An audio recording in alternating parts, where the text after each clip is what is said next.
Well, 10 days after Congress missed the deadline to come up with a deal on student loan interest rates, it looks like lawmakers are ready to sit down and broker a deal. Now, as a reminder, interest rates doubled on July 1st from 3.4% to 6.8%. But here's what the tentative agreement would do. Interest rates would be tied to a 10-year Treasury bond, meaning that for Stanford student loans, students would pay the Treasury rate plus 1.8%. For Federal Parent Plus loans, interest rates would be tied to that 10-year yield plus 4.5%, and all interest rates would cap at 8.25% for undergraduate students. So, does this agreement solve the problem and get America's higher education system back on track? Well, for more, I'm joined by Richard Fowler, a nationally syndicated radio host, and Natalia Abrams. She's the co-founder of the Student Debt Crisis.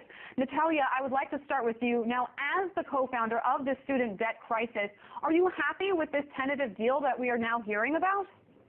Not at all. This is a last-minute a last-minute fix that we were actually unaware of until this morning. You know, yesterday the breaking news was they came to no deal. And this morning, here, behold, we have this deal that none of us wanted. We are expecting future students to continue to pay the price. It does not make sense why interest rates would not be 0.75 the way that Elizabeth Warren talks about, the same rate that the banks borrow at.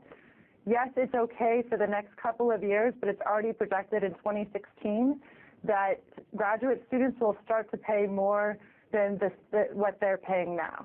So we do not think this is a great fix at all, and we also don't think that this deals with the existing $1 trillion that's currently out there. Now, Richard, this idea is similar to ones that both Republicans and Democrats were putting out before the July 1st deadline. So my first question to you is, why now? Well, I agree with you. I think, and I agree with Natalia, I think the fact that the president put a plan out that would make students subjected to the market was bad. The fact that Republicans put out a plan that would make students subjected to the market, that's also bad. And the fact that the federal government has been slated to make $51 billion off of this is also bad.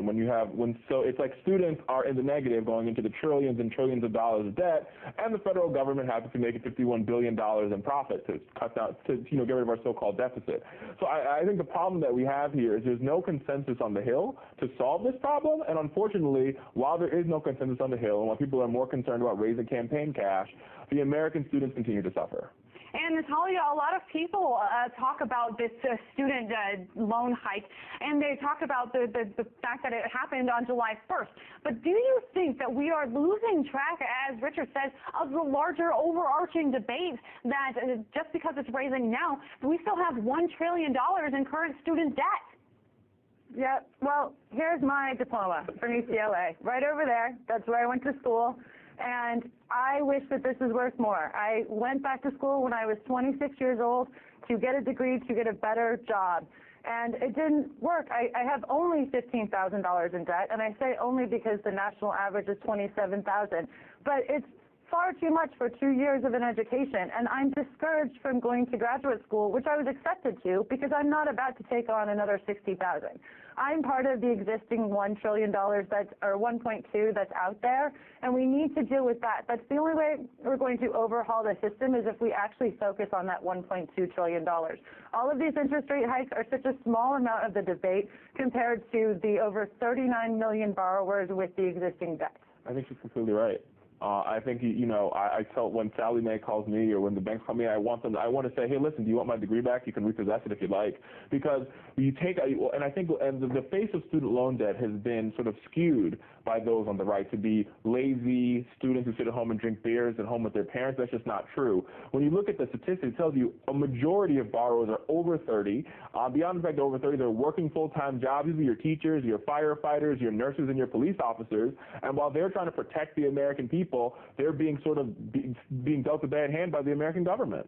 Absolutely. Now, Richard, there is something else I wanted to talk to you about dealing with this tentative plan. If it does, in fact, pass and everyone agrees on it, it would retroactively take back that student debt hike that happened on July 1st.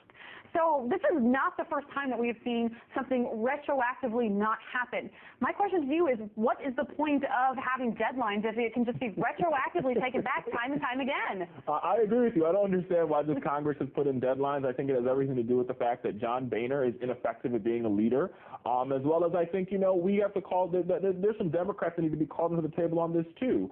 You cannot sit here and say you're for the students and you're for young people and for millennials, and we came out to vote for the president and Democrats in record numbers, and you don't see them protecting young people all the time as they should. And we should, I think we saw Elizabeth Warren come out and protect young people. We've seen Sherrod Brown and Gillibrand, from the senator from New York, come out and say we need to refinance the debt or deal with the debt, but that's just not good enough. Where are those Democrats, those Virginia Democrats, those Ohio Democrats, those middle-of-the-road Democrats who students voted for and young people voted for, understanding that this is supposed to be our hope and change? And so I think, but it's beyond that, though. Young people have to get involved in the process. It's very interesting considering the fact that right now student debt overtakes credit card debt, and this is the country that is supposed to be leading the world in terms of education, innovation, etc. Richard Fowler is a nationally syndicated radio host, and Natalia Abrams is the co-founder of Student Debt Crisis.